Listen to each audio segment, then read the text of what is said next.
శుక్లాంబరధరం విష్ణుం శశివర్ణం చతుర్భుజం ప్రసన్నవదనం ధ్యాయేత్ సర్వవిఘ్నోపశాంతయే. ఓం గం గణపతయే నమః. ఓం శ్రీమాత్రే నమః. ఓం శ్రీ గురుభ్యో నమః. ఓం శ్రీ మహాసరస్వత్యై నమో నమః. ఇప్పుడు మనం 1 మార్చ్ 2026 నుండి 31 మార్చ్ 2026 వరకు కూడా 12 రాసుల వారికి ఎలా ఉండబోతోందో ఇప్పుడు మనం తెలుసుకుందాం. దానికంటే ముందర ఏ రాశిలో ఏ గ్రహాలు ఉన్నాయో తెలుసుకుందామండి. 26th మార్చి నుండి శుక్రుడు వస్తున్నాడు. గురుడు మిథున రాశిలో ఉన్నాడు, వక్ర గతిలో ఉన్నాడు. కేతు సింహరాశిలో ఉన్నాడు. అలాగే రవి, బుధ, కుజ, శుక్ర, రాహువులు కుంభరాశిలో ఉన్నారు. అంతేకాకుండా శనీశ్వరుడు మీనరాశిలోను, శుక్రుడు 2వ తారీఖు నుండి 2 మార్చి నుండి శుక్రుడు ఉచ్చ స్థితిలో మీనరాశిలో ఉండబోతున్నాడు. బ్రహ్మాండం ఎగ్జాల్టేషన్కి వచ్చేస్తున్నాడు. రవి 15వ తారీఖు నుంచి మనకి మీనరాశిలో వస్తున్నాడు. ఇప్పుడు వాళ్ళు ఇచ్చే ఫలితాలు ఒక్కొక్కటి తెలుసుకుందామండి. ముఖ్యంగా ఈ నెల మొత్తం కూడా కాలసర్పదోషంలోనే ప్లానెట్స్ అన్ని ఉండిపోయాయండి. అంటే మనిషి మీద ప్రభావం అనేది చాలా తక్కువ చూపిస్తాయి.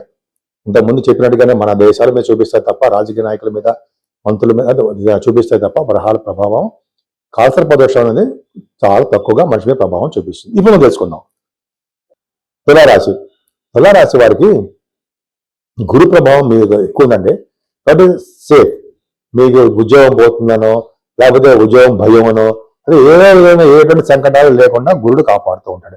మీ రాష్ట్రాధిపతి 6వ భావంలో ఉన్నాడు, ప్లస్ 7వ భావంలోకి మారిపోతున్నాడు, చూస్తున్నాడు. కాబట్టి 26 నుంచి ఇంకా చాలా బాగుంది. ఫైనాన్షియల్ గా ఏమాత్రము ఇబ్బంది పడవసరం లేనే లేదు. మీ సంతానం ద్వారా ధన సంపాదన ఉండడానికి, మీ సంతానము మీకు సపోర్ట్ గా ధనం ఇవ్వడానికి అవకాశాలు ఎక్కువ ఉన్నాయి. షార్ట్ జర్నీస్ ఎక్కువ చేస్తూ ఉంటారు. ముఖ్యంగా పంచమ స్థానంలో రవి, కుజ, రాహువులతో కలిసిన బుధుడు ఉన్నాడు. శుక్రుడు మారిపోతున్నాడు. యాక్చువల్గా 15వ తారీఖు వరకే ఉంటాడు. ఈ 15వ తారీఖు ఉన్నాడంటే ఫైనాన్స్ రంగంలో విద్య వస్తుందని మీకు.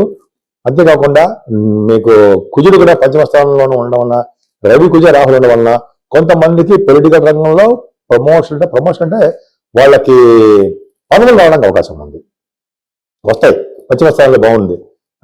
అంతేకాకుండా మీకు stock market, share market, bit coins ఏమైనా ఉన్నాయి కదా, తెలియదండి. వాటిలో కూడా మీకు ధన సంపాదన, అదృష్టం కలగడానికి అవకాశాలు ఎక్కువ ఉన్నాయి. కానీ పంచమ స్థానంలో రాహు మంచివాడు కాదని చెప్తుంటాం, కరెక్టే. కానీ కుజుడితో కలిసి రాహు ఉన్నాడు. స్పోర్ట్స్ రంగంలో బాగా రాణిస్తారు, విదేశాలు వెళ్తారు, బాగా డబ్బు సంపాదించుకుంటారు. 6వ భావంలో శని, 6వ భావంలో రవి, బ్యూటిఫుల్, చాలా బాగున్నారు. అంటే రవి 15వ తారీఖు ఉంటున్నాడు, శనీశ్వరుడు 6వ భావంలో ఉన్నాడు, శుక్రుడు కూడా కలిశాడండి. అంటే మీ రాష్ట్రాధిపతి శుక్రుడు ఎగ్జాల్టేషన్ లో 6వ భావంలో తప్పు. అదొక్కటి మనం పక్కన పెడదాము. రవి శని గురించి మాట్లాడుకుందాం. రాజకీయ రంగంలో ఎవరైతే పదవుల కోసం ఎదురు చూస్తుంటారో రాజకీయ రంగంలో పదవులు వస్తాయి, రాజకీయ రంగంలో గెలుస్తారు. అలాగే మీకు జనాదరణ, జనాకర్షణ ఎక్కువ ఉంటాయి.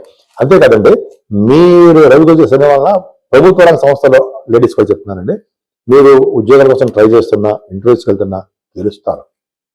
అది బాగా ఉంది, అదృష్టం ఉంది.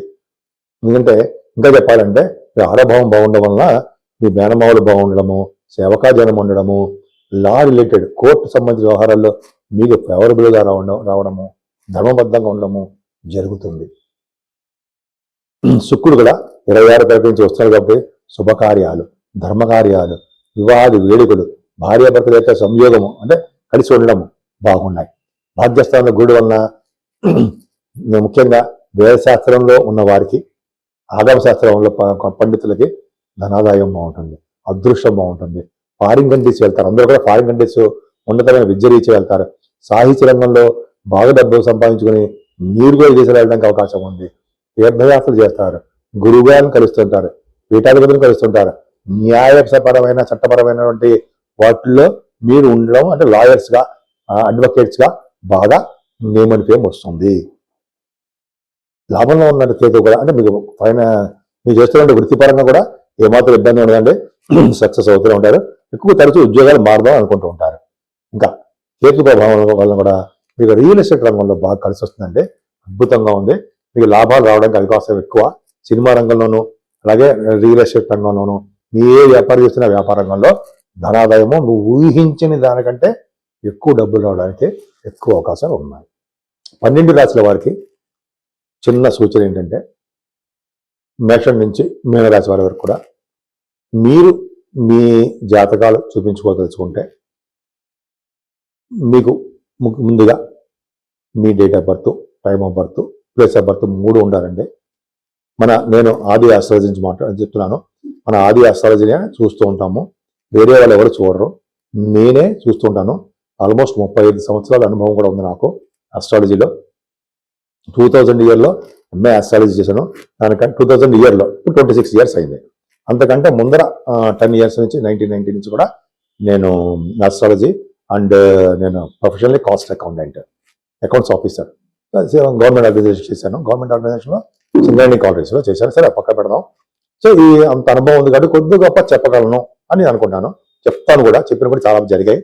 మీకు విద్యలో కానీ, లేకపోతే వివాహం విషయంలో కానీ, చిల్డ్రన్ విషయంలో కానీ, లేకపోతే వివాహాలు అవ్వట్లేదని మ్యాచ్ మేకింగ్ కానీ, ఇవన్నీ ఉంటాయి కదా, అన్ని పర్ఫెక్ట్గా చూసి చెప్పగలను. నేను ఆ కాన్ఫిడెన్స్ నాకు ఉంది.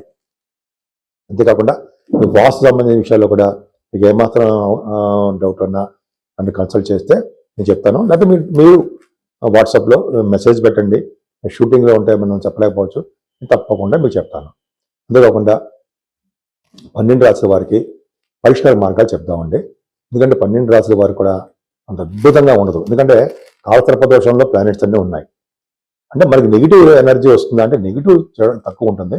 ఏదైనా మన జాగ్రత్త మనం చేసుకోవాలి. కాబట్టి రాహుకి మనం కాలసర్పదోషం ఉంది కాబట్టి రాహు నుంచి కేతు మధ్యలో గ్రహాలు ఉన్నాయి. అంటే సవ్యకాల సర్పదోషము అంటాం. మనం అంటే ప్రతి రాశి వారికి కూడా అవకాశం ఉంటే కాళహస్తి వెళ్ళి రాహు కేతులు పూజ చేయించుకోవడం కంపల్సరీ. మనం అక్కడ వెళ్ళాము, ఆన్లైన్ ద్వారా చేయించుకుంటాము. ఇంకా చేయలేము, మన ఇంట్లోనే మన ఊళ్ళోనే రాహుకు సంబంధించినటువంటి నవగ్రహాల్లో కేతుకు సంబంధించిన పూజలు చేయించుకోవడం. అది కూడా చేయలేకపోతే రాహుకు సంబంధించినటువంటి స్తోత్రాలు ఇంట్లో చదువుకోవడము, కేతు గణపతి ఆరాధన, సుబ్రహ్మణ్య ఆరాధన చేసుకోవడం వల్ల ఈ రాహు కేతుల యొక్క ప్రభావం తగ్గుతుంది. అమ్మవారి పూజలు కూడా చేసుకోవడం వల్ల అదృష్టం బట్టి మనకి రాహు కేతుల ప్రభావం తగ్గుతుంది. అంతేకాకుండా అమ్మవారి కనకదుర్గ అమ్మవారికి మనం పౌర్ణమి పూట కానీ అమావాస్య పూట కానీ హోమాలు చేస్తూ ఉంటారు. హోమాలు చేస్తే ముందర అంటే జస్ట్ అమ్మవారి హోమం చేసే ముందర నవగ్రహాలు కూడా మనం చేస్తూ ఉంటాం.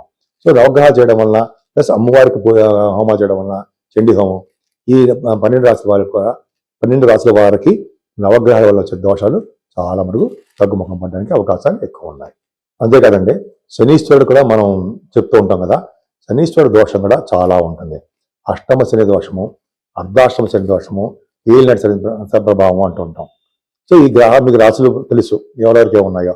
సో ఈ రాశుల వారు కూడా శని దోషం తగ్గడానికి ఓం సం శనీశ్వరాయ నమః, ఓం సం శనీశ్వరాయ నమః, ఓం సం శనీశ్వరాయ నమః మంత్రం కానీ, లేదా మనం మందపల్లిలో పూజ చేయించుకోవడం కానీ, తిరునల్లారు వెళ్ళడం కానీ అవన్నీ మనం చేయలేము.